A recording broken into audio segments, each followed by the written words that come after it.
Allongée sur le sol du cours Philippe Chatrier, Loïse Boisson savoure sa victoire, celle que personne n'attendait.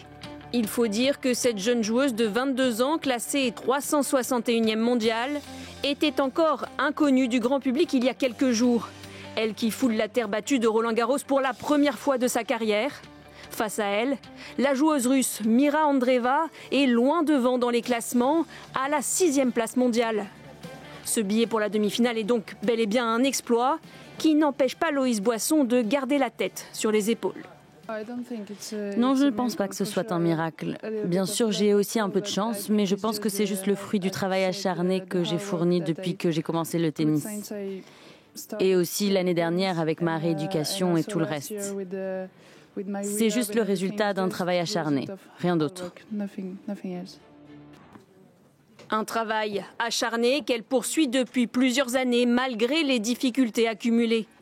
Une grave blessure au genou l'année dernière, à 2 semaines de Roland-Garros, forge son caractère.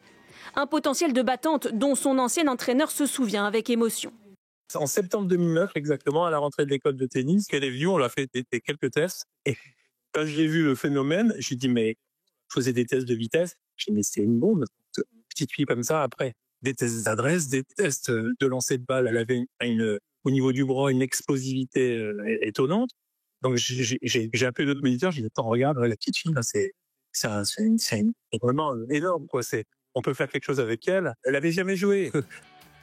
Désormais, Loïse Boisson a rendez-vous avec son histoire et Coco Gauff, la numéro 2 mondiale, pour la demi-finale du Grand Chelem.